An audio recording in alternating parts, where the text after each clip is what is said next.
కాదు, ఇది నా కుటుంబం, జగమంతా తన కుటుంబం అనుకున్న మహానుభావుడే. తనను దాటి ఆలోచిస్తేనే మహానాయకుడు అవుతాడు. తన కుటుంబాన్ని దాటి, తన పరిసరాల్ని దాటి, తనది అని దాటి వచ్చినవాడు మహానాయకుడు అవుతాడు. అలాగే ఈరోజు మనకి ఆయన స్ఫూర్తిని మాకు క్యాబినెట్లో వివరించి చెప్పి మమ్మల్ని అందరినీ ఉత్తేజపరిచి ఆయన చేసిన త్యాగాల్ని మాకొకసారి మరోమారు గుర్తు చేసి, మా అందరికీ ఒక బాధ్యతని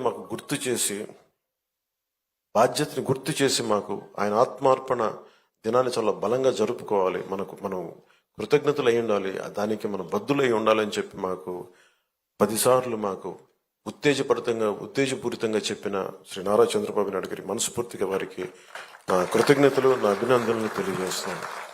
ఎందుకంటే కంటిన్యూటీ ఆఫ్ మెమరీ లేకపోతే ఏమైపోద్దంటే తల్లిదండ్రులు కూడా మర్చిపోతాము. అలాంటిది ఈరోజు ఎందుకు జరుపుకోవాలంటే ప్రతిరోజు మనం గుర్తు పెట్టుకోవాలి.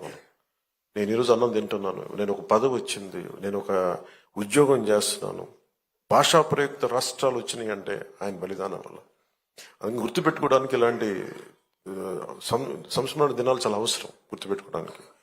అలాగే ఆయన చేసిన త్యాగాన్ని మరింత ఇనుముడింప చెయ్యాలి అంటే ఇందాక పార్థసారథి గారు చెప్పినట్టుగా, గౌరవ మంత్రి పార్థసారథి గారు చెప్పినట్టుగా,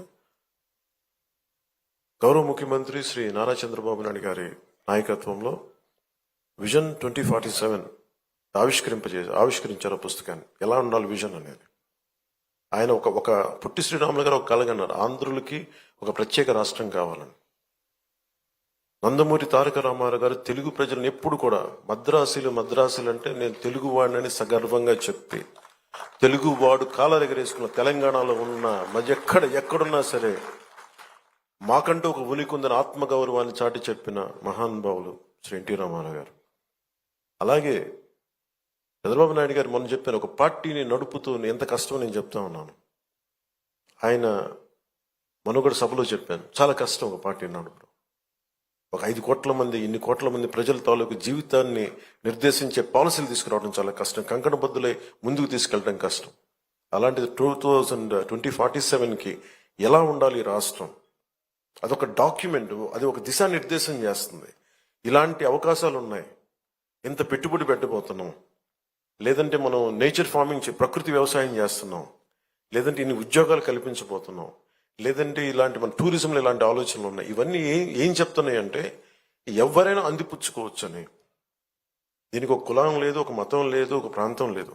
ఏ జిల్లాలైనా సరే, మనకున్న 26 జిల్లాల్లో కూడా కులానికి, మతానికి, ప్రాంతం లేకుండా ఎవరి సమర్థత ప్రతిని పెంపొందించుకుంటే ఈ అభివృద్ధిలో భాగస్వామ్యం కావచ్చని చెప్పేది డాక్యుమెంట్. అది దానికి ఎవరు విమర్శిస్తున్నారని ఎవరన్నా నాకు అనుకుంటే ఇలాగే విమర్శించారు ఆయన. 1990లో కూడా విజన్ 2020 ఏంటి అర్థం లేదన్నది అందరికీ కనిపిస్తే వాళ్ళు మహానాయకులు ఎందుకు అవుతారు. ఆయనకి కనిపించింది రాళ్లలో రప్పలో ఒక మహానగరాన్ని, సైబరాబాద్ వచ్చింది, దానిలో కొన్ని లక్షల మంది. మన రాష్ట్ర విభజనకి సర్ప్లస్ బడ్జెట్ వచ్చేంత స్థాయికి ఒక క్యాపిటల్ పట్టుకుంది. అలాంటిది ఆయన మళ్ళీ ఈ 24 కూర్చొని రేయింబవళ్ళు కష్టపడి అందరి సలహాలు సూచనలు తీసుకొని 2047 విజన్ డాక్యుమెంట్ని తీసుకెళ్ళి అది సంపూర్ణంగా మనందరం చెయ్య కలిపి కులాలకి, మతాలకి, ప్రాంతాలకి అతీతంగా తీసుకెళ్తే అది $2.2 ట్రిలియన్ ఎకానమీగా అది ముందుకెళ్తే ఆ రోజు పొట్టి శ్రీరాములు గారికి సాధించిన ఆయన బలిదానానికి నిజంగా నివాళి ఏర్పాటు చేసినట్టు అవుద్ది. మనందరం కంకణబద్దులై ఉందాం. అలాగే నా వైపు నుంచి సంపూర్ణంగా ఆయన స్ఫూర్తిని, అలాగే విజన్ 2047ని ముందుకు తీసుకెళ్ళడానికి కంకణబద్దులై ఉంటాం, ముందుగా కమిటెడ్గా ఉంటాం తెలియజేసుకుంటాం. మరోమారు పొట్టి శ్రీరాములు గారికి ఆయన ఆత్మార్పణ దినానికి నేను జోహార్లు అర్పిస్తూ సెలవు తీసుకున్నాను. జై హింద్. ధన్యవాదాలు శ్రీ కొణిదెల పవన్ కళ్యాణ్ గారు. ఎప్పటికప్పుడు సరికొత్త ఆలోచనలతో లేటెస్ట్ టెక్నాలజీని అభివృద్ధి పరుచుకుంటూ కొత్త ఆవిష్కరణలు చేస్తూ ఉన్నారు మన రాష్ట్ర ముఖ్యమంత్రి వర్యులు శ్రీ నారా చంద్రబాబు నాయుడు గారు. రాష్ట్రానికి ఒక దిక్సూచి, శరవేగంగా అభివృద్ధి పనులు చేస్తూ రానున్న తరాలకు మంచి భవిష్యత్తును, స్వర్ణాంధ్రని అందించడమే లక్ష్యం.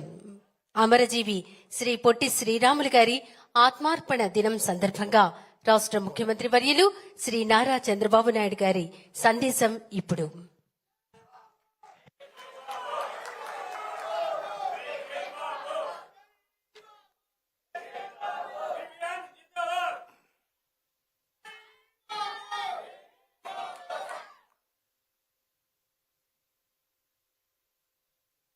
గౌరవనీయులు, మిత్రులు, ఆంధ్రప్రదేశ్ రాష్ట్ర ఉప ముఖ్యమంత్రి శ్రీ కొణిదెల పవన్ కళ్యాణ్ గారు, వేదికపై ఉన్న సహచర మంత్రివర్గ సభ్యులు, వేదికపై ఉన్నటువంటి గౌరవ ప్రజాప్రతినిధులు, పార్లమెంట్ సభ్యులు, శాసనసభ్యులు, అదేవిధంగా వివిధ కార్పొరేషన్ చైర్మన్లు అందరికి కూడా మనస్ఫూర్తిగా ఈరోజు ఈ కార్యక్రమానికి, ఒక పవిత్రమైన కార్యక్రమానికి చేసిన సోదరులందరికీ పేరు పేరున మనస్ఫూర్తిగా నమస్కారాలు, అభినందనలు, శుభాభినందనలు. ప్రతిరోజు ఒక ముఖ్యమైనప్పటికీ ఈ రోజుకు ఒక ప్రత్యేకత ఉంది. ఈ రోజు మనం అందరం